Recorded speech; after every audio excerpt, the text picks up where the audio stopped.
بسم اللہ الرحمن الرحیم ایاک نعبد و ایاک نستعین صدق اللہ مولانا العظیم وصدق رسولہ النبی الکریم ونحن على ذلك لمن الشاہدین والشاکرین والحمد للہ رب العالمین. ان اللہ وملائکته یصلون علی النبی یا ایها الذین آمنوا صلوا علیہ وسلموا تسلیما. اللهم صل علی سیدنا مولانا محمد وعلى سیدنا محمد كما تحب وترضى صلی علیہ. ایک بار اور علیہ صلاۃ پیش فرمائیں. صلی اللہ علی النبی الامی علیہ صلی اللہ علیہ وسلم صلاۃ و سلام علیک یا رسول اللہ. ایک بار اور نذرانِ درود شریف پیش فرمائیں. اللهم صل علی سیدنا مولانا محمد وعلى سیدنا محمد كما تحب وترضى صلی علیہ.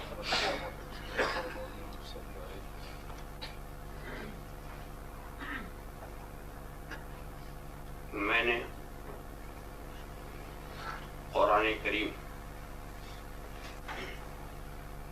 کی ایک مشہور و معروف سورہ مبارکہ کی آیت کریمہ کی تلاوت کا شرف حاصل کیا ہے اور آج کے لیے اسی کو سرنامے بیان قرار دیا.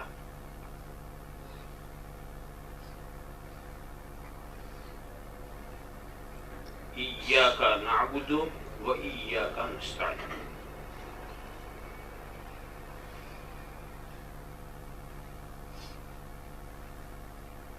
ہر مسلمان نماز کی ہر رکعت میں بارگاہ خداوندی میں یہ عرض کرتا ہے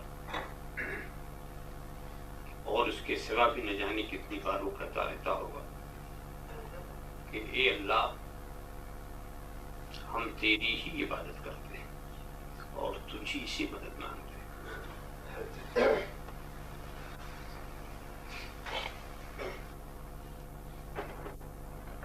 یہاں کسی اور پہلو کی طرف ذہن لے جانے سے پہلے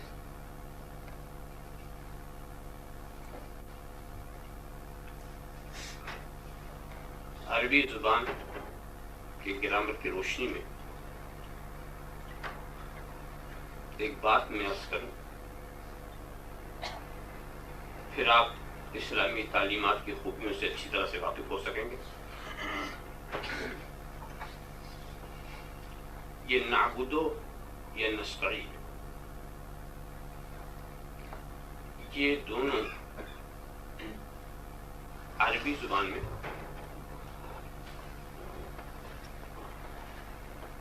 استعمال کیے جاتے ہیں جمع کے لیے، تثنیہ کے لیے. پہلے میں ایک بتاؤں، ایک کو عربی زبان میں واحد کہتے ہیں اور دو کو تثنیہ کہتے ہیں. دو سے زیادہ کو جمع کریں.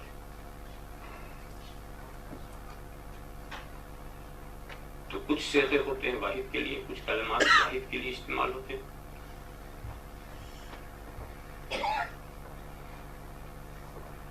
اور یہ جو جمع کا لفظ ہے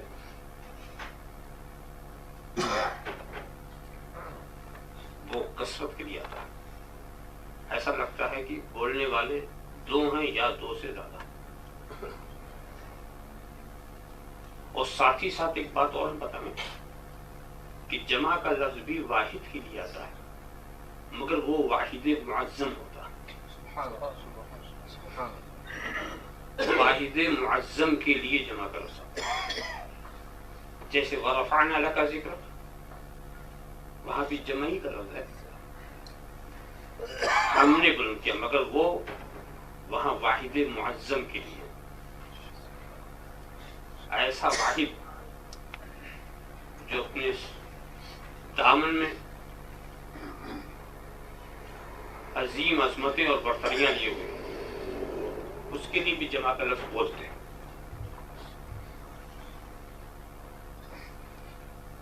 اب ہم جو یہ کہتے ہیں کہ ہم تیری ہی بات کرتے ہیں،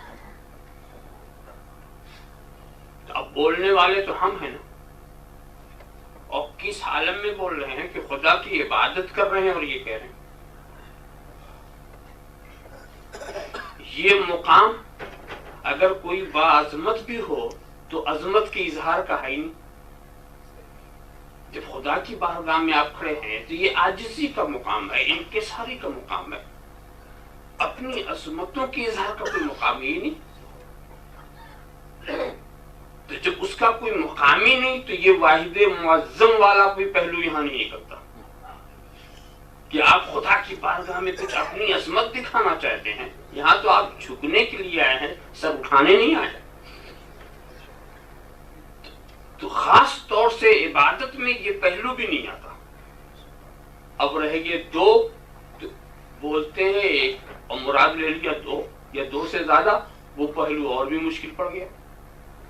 ہم عبادت کرتے ہیں تو میں تو تنہا، تو ایاک اعبد و ایاک استعین، میں تیری ہی عبادت کرتا ہوں، میں تجھی سے مدد مانگتا ہوں، یہ ہونا تھا. اور بولے ہم تیری عبادت کرتے، ہم تجھی سے مدد مانگتے. اور لطف کی بات ہو کہ جماعت کے ساتھ پڑھیں تو بھی یہی پڑھتے ہیں، تنہا پڑھیں تو بھی یہی پڑھتے ہیں. یہ نہیں کہ تنہا نستعین کو استعین کر دیتے ہوں، یہ نعبدو کو عبدو کر دیتے ہوں، ایسا بھی نہیں کرتے. ہم تیری جیسے معلوم ہوتا ہے ایک پوری جماعت ہر وقت عبادت کے لیے مصروف ہے. تو دوستو اس میں کوئی شک نہیں کہ ہم تنہا ہی عبادت کرتے ہیں، ہر شخص اپنی عبادت کا تنہا ذمہ دار. مگر اپنی تنہا عبادت کو بارگاہ خداوندی میں پیش کرنے سے زیادہ بہتر ہمیں یہ لگا کہ ہم تمام عبادت کرنے والوں کی عبادتوں کے ساتھ اپنی عبادت کو پیش کریں. وہاں جب ہم کہتے ہیں تو یہ مت سمجھے کہ صرف ہم اپنی بات کر رہے ہیں. ایاک نعبد، ہم تیری ہی عبادت کرتے ہیں، تو وہاں تنہا ایک فرد نہیں بول رہا، بلکہ ایک فرد تمام عبادت گزار لوگوں کی وکالت کرتا ہوا عرض کرتا ہے کہ جتنے بھی عبادت کرنے والے ہم ہیں وہ سب تیری عبادت کرتے ہیں. تو سب کی عبادتوں کو ہم ساتھ ملا کر بارگاہ خداوندی میں پیش کرتے ہیں. اس میں اپنی ناقص عبادت بھی ایک تحفہ خدا کی بارگاہ میں اپنی بندگی اور اپنی ابدیت کا ہم جب عرض کرتے ہیں تو اس میں اپنی ناقص عبادت. اور اس پیش کرنے میں چالاکی کیا ہو گئی جناب کہ خدا کی بارگاہ میں ہم نے صالحین، عارفین، راکعین، ساجدین، عابدین کی نمازوں کے ساتھ جب اپنی نماز کو شامل کر کے پیش کیا تو اب امید یہ ہے کہ رب تبارک و تعالی جب قبول کرے گا تو سب قبول کر لے گا.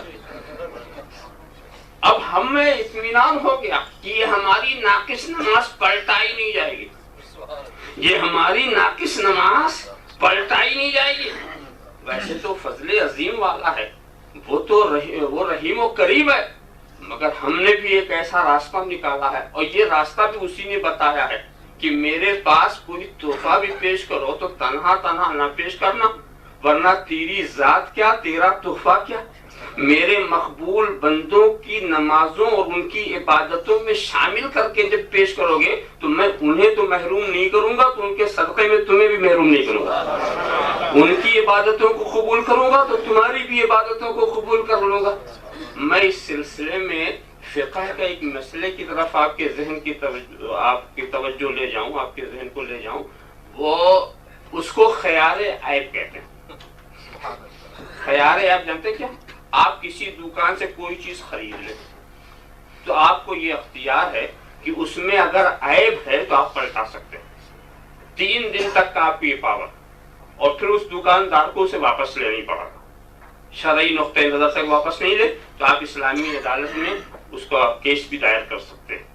تو خیال عیب کی پوزیشن کیا ہوئی کہ دکاندار سے ہم نے کوئی چیز خریدی، اب اس میں کچھ عیب نکل آیا تو اب ہم اس کو پلٹا سکتے ہیں. مگر پلٹانے کا اصول کیا؟ پلٹانے کے یہ اصول، مثلا کھجوریں آپ نے خرید لی، 1 کلو خرید لی، اس میں کچھ اچھی ہے کچھ خراب. پلٹانے کا اصول یہ کہ پلٹانا ہے تو سب پلٹا دو، یہ نہیں کہ اچھی اچھی چن لیا خراب خراب واپس کر دیا. اگر تمہیں پلٹانا ہے تو سب پلٹا دو، لینا ہے تو سب لے لو. اب اس اچھے کو اگر قبول کرنا ہے تو اس کے صدقے میں ان بروں کو بھی قبول کرو. اس اچھے کو اگر قبول کرنا ہے تو اس کی لپیٹ میں ان بروں کو قبول کر لو، اور اگر ان بروں کو نہیں لینا تو ان اچھوں کو بھی چھوڑو. ان بروں کو نہیں لینا ہے تو ان اچھوں کو بھی چھوڑو. تو خیال عیب میں یہ ہوتا ہے کہ اگر کوئی چیز عیبدار ہوئی تو پلٹاؤ تو سب پلٹا دو، لینا ہے تو سب لے لو. تو بس بات سمجھ میں آ گئی کہ یہ قانون اسلام کا ہے اور اسلام کا ہر قانون آسمانی. تو جب خیال عیب کی بات قرآن اللہ کے رسول سے ہمیں ملی تو یہ بھی آسمانی ہدایت ہی تو ہے اور یہ خدائی قانون ہے. تو جب خدائی قانون یہی ہے کہ لو تو سب کو لے لو، پلٹاؤ تو سبھی کو پلٹاؤ، تو ہم نے سوچا کیوں نہ اپنی عبادتوں کو صالحین کی عبادت کے ساتھ پیش کریں. جب صالحین کی عبادت کے ساتھ پیش کریں گے تو خدا صالحین کی عبادت کو پلٹائے گا نہیں اور پھر انہی کی صدقے میں ہماری عبادتوں کو قبول فرما لے گا. اس میں کتنی بھی کمی ہوگی، کتنا بھی نہ. جماعت کا فرق یہ ہوتا، اگر کوئی کام جماعت کے ساتھ آپ کریں تو اس میں یہی ہے کہ اگر جماعت میں کسی ایک فرد کا بھی کار خیر عمل قبول ہو گیا تو سبھی کا قبول ہو جاتا ہے. یہ جماعت نماز کی جماعت ہو یا کوئی بھی حج ہی کا معاملہ ہے، حج میں اگر کسی ایک کا بھی حج قبول ہو گیا تو ان کے صدقے میں سبھی کا حج قبول ہو جاتا ہے. کار خیر آپ کریں، اگر ایک ساتھ کر رہے ہیں اور شرکت کر رہے ہیں، اس میں کسی ایک کا کوئی کار خیر قبول ہو گیا تو سبھی کا قبول ہو جاتا. اس لیے ہم بارگاہ خداوندی میں کہتے ہیں ایاک نعبد، ہم تیری ہی عبادت کرتے ہیں اور ہم تجھی ہی سے مدد مانگتے ہیں. یہاں پر ایک چیز اور بھی سمجھ میں آئے کہ الفاظ تو بالکل ایسے ہی ہیں کہ ہم تیری ہی عبادت کرتے ہیں، اس کا مطلب تیرے سوا کسی کی عبادت نہیں کرتے، اس کا صاف مطلب یہ ہوگا. اور ہم تجھی ہی سے مدد مانگتے ہیں، اس کا بھی مطلب یہ ہونا چاہیے کہ تیرے سوا ہم کسی سے مدد نہیں مانگتے. عبادت کے معاملے میں تو آپ بہت پکے نظر آئے کہ واقعی آپ خدا کے سوا کسی کی عبادت نہیں کرتے، مگر مدد کے معاملے میں ہم یہ دیکھتے ہیں کہ کہیں کہیں آپ دوسری جگہ بھی جاتے ہوئے نظر آتے ہیں. یہ بات کیا، یہ عبادت اور استعانت میں یہ فرق کیوں؟ عبادت کو تو آپ نے خدا کے ساتھ مخصوص کر دیا اور استعانت کو آپ غیر خدا سے بھی مانگتے ہیں.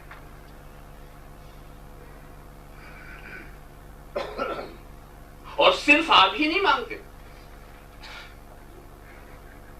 بلکہ مدد طلب کرنے والے ایسے ایسے صالحین جن کے صالحین ہونے میں شبہ نہیں، بلکہ غیر خدا سے مدد طلب کرنے والے تو انبیاء و مرسلین ہیں. تو بات اور بھی گہری ہے. من انصاری اللہ کہنے والا ایک رسول برحق ہے. کون ہے خدا کی راہ میں ہمارا مددگار؟ یہ غیر خدا ہی کو بلایا جا رہا.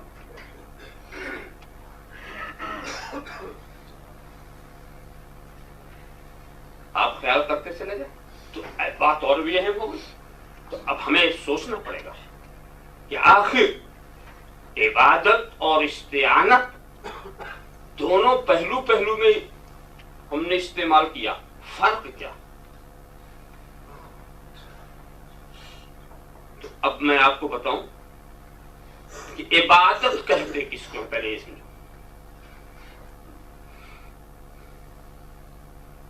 عبادت کہتے ہیں اقصی غایت الخضوع، عاجزی اور انکساری کی انتہا، کہ اس کے بعد پھر عاجزی کا کوئی درجہ ہی نہ رہ جائے، چاہے وہ عقیدے میں یہ انتہا ہو چاہے عمل میں یہ انتہا ہو.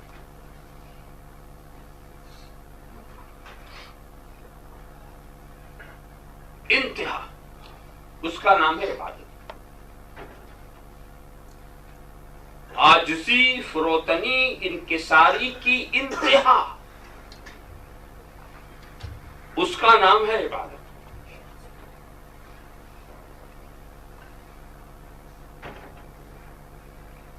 اگر اس سے نیچے آ پائے وہ عبادت نہیں. عبادت اسی وقت ہوگی جب فروتنی اور عاجزی اپنے انتہائی کمال پر ہو، منتہا پر ہو.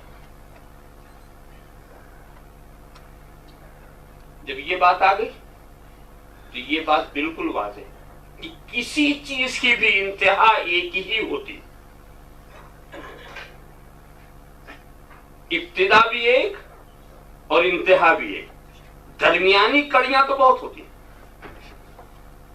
مگر نہ ابتدا کی تقسیم ہو سکتی ہے نہ انتہا کی.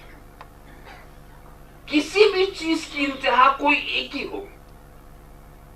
ایسا نہیں ہو سکتا کہ دو انتہائیں ہوں، کہ یہ بھی انتہا اس سے آگے بھی کوئی انتہا نہیں.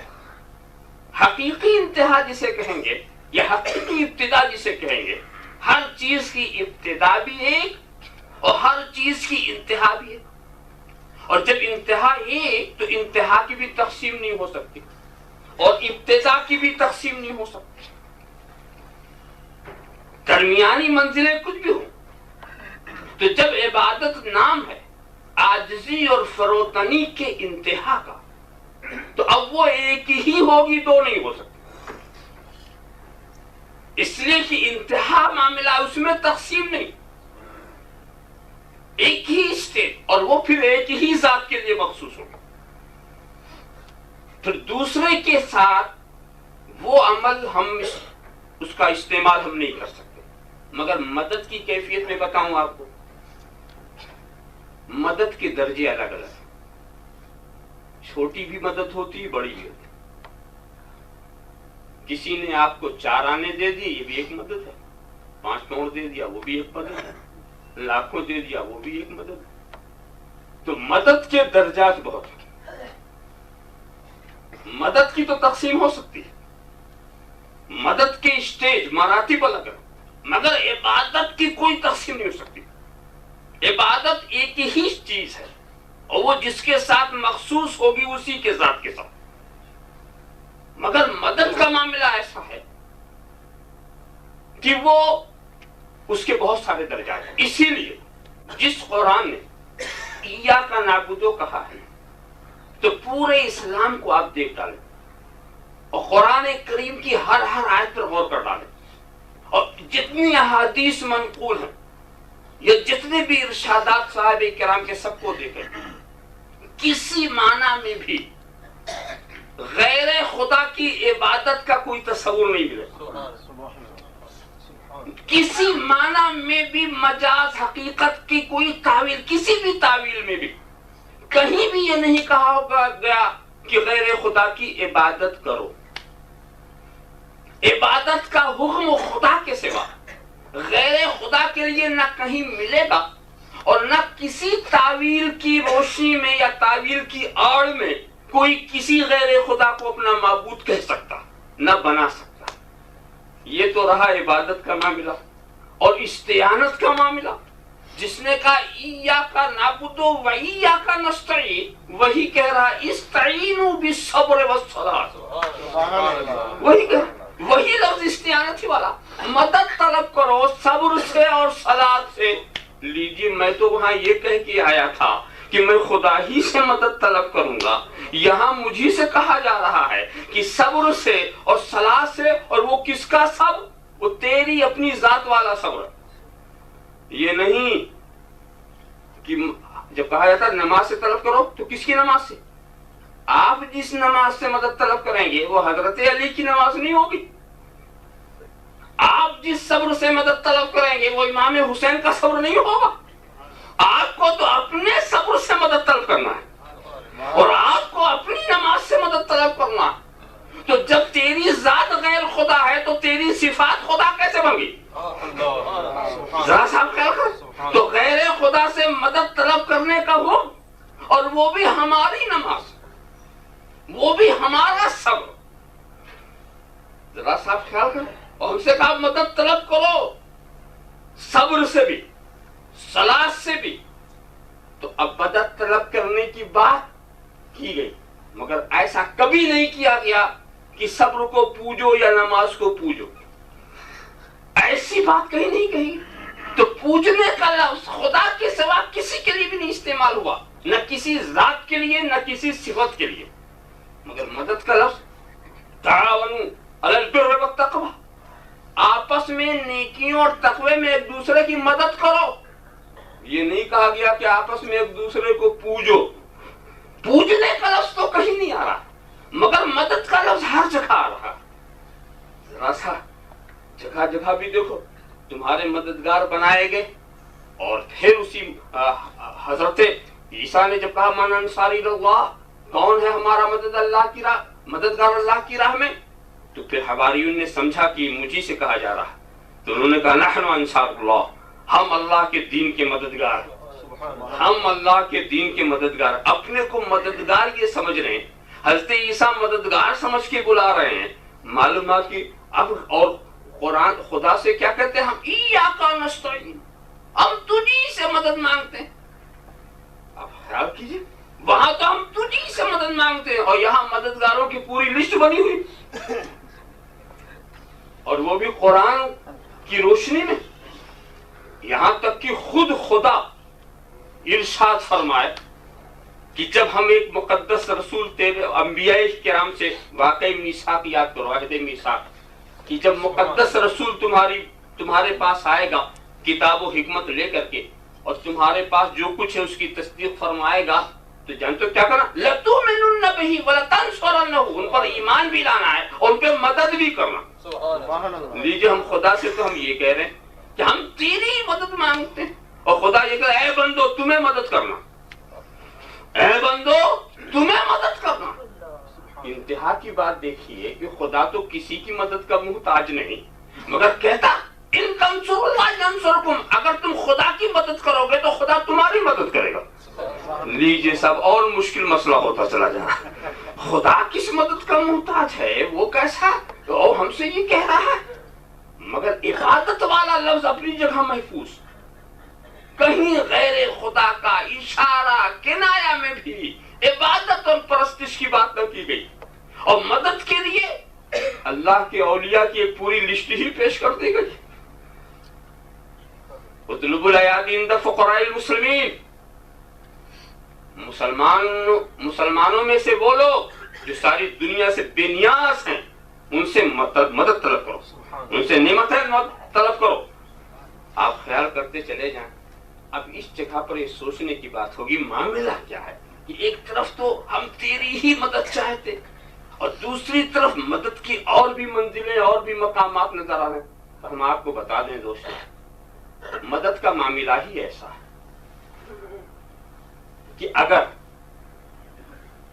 کسی بھی حکومت اور کسی بھی سلطنت میں آپ رہیں تو اس حکومت اور سلطنت کے جتنے شعبے ہیں، ان شعبوں میں آپ کسی بھی شعبے سے مدد طلب کریں، یہ حکومت ہی کی مدد ہے.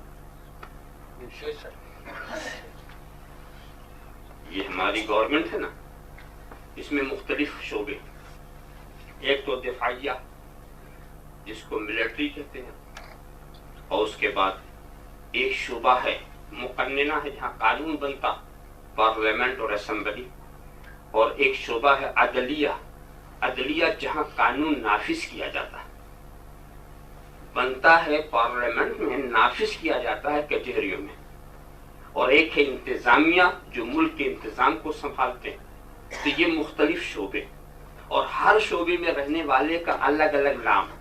ملٹری والے جو ہیں، کوئی میجر ہے، کوئی لیفٹیننٹ ہے، کوئی جنرل ہے، کوئی کرنل ہے، اس طرح کے الفاظ وہاں معروف. اور یہاں جو مقننہ میں ہیں ان کو ایم پی کہا جاتا، منسٹر کہا جاتا، اس طرح کے الفاظ یہاں ملتے ہیں. اور اس کے نیچے جو عدلیہ ہیں ان کو کہے یہ جج ہیں، یہ منصف ہیں، یہ مجسٹریٹ ہیں، اس طرح کے الفاظ وہاں ملتے ہیں. اور جو انتظامیہ والے ہیں ان کے لیے الفاظ یہ ہیں کہ صاحب یہ فوجدار ہے، یہ داروغہ ہے، ایس پی ہے، ڈی وائی ایس پی ہے، آئی جی ہے، ڈی آئی جی، یہ الفاظ یہاں ملتے ہیں. مگر یہ سارے محکمے جو ہیں یہ گورنمنٹ ہی کے محکمے. تو اب اگر آپ اپنی حکومت سے کہتے ہیں کہ ہم تیری ہی مدد مانگتے ہیں، اور چلے گئے ملٹری سے مدد لینے، چلے گئے تھانے پہ مدد لینے، چلے گئے کچہری میں، تو یہ نہیں کہا جائے گا کہ آپ اپنے معاہدے سے بدل گئے، اس لیے کہ اس کے جتنے محکمے ہیں ان کی مدد اسی کی مدد ہے اور ان کو مدد کرنے کے لیے بنایا ہی گیا۔ ہاں اگر آپ انڈیا میں رہیں اور مدد مانگے کسی اور سے، باہر چین والے سے مدد مانگ لیں، کہیں روس سے مدد مانگ لیں، امریکہ سے مدد مانگ لیں، اب یہ کہا جائے گا غیر سے مانگ رہا، اس لیے کہ ہمارے جو حدود سلطنت کے لوگ تھے ان سے نکل کے مانگ رہا، ہمارے جو پرائے تھے ان سے مانگ رہا، ہمارے اپنے سے مانگتا تو مجھ سے مانگ رہا تھا، ہمارے اپنے سے مانگتا کسی بادشاہ کا وزیر تمہیں دو، یہ بھی بادشاہی کیا تھا، اس کا کوئی بھی کارکن تمہیں دے، وہ بھی بادشاہی کیا تھا، وزیر خزانہ سے تمہیں ملے، یہ بھی بادشاہی کیا تھا، مگر کسی دوسرے ملک سے آپ نے اگر ہاتھ بڑھایا تو یہ غیر کی مدد ہوئی، غیر کی یہ مدد اسے، غیر کی مدد اسے کہیں گے، اور اپنوں سے مانگنا یہ اپنے، یہ غیر کی مدد نہیں ہو سکتی۔ تو اب ہم جب یہ کہتے ہیں ایاک نستعین، اے خدا ہم تیری ہی مدد، تجھی سے مدد مانگتے ہیں، تو مطلب یہ ہوا کہ ہم حکومت الہیہ کے باغی نہیں ہیں، حکومت الہیہ کے جتنے شعبے ہوں، چاہے وہ رسالت کا شعبہ ہو، چاہے وہ ولایت کا شعبہ ہو، چاہے وہ غوثیت کا شعبہ ہو، چاہے وہ خواجگی کا شعبہ ہو، جتنے شعبے تو نے ہماری مدد کے لیے بنایا ہے، ہم ان سے باہر نہیں جاتے، ہم ان سے باہر نہیں جاتے، ہم کبھی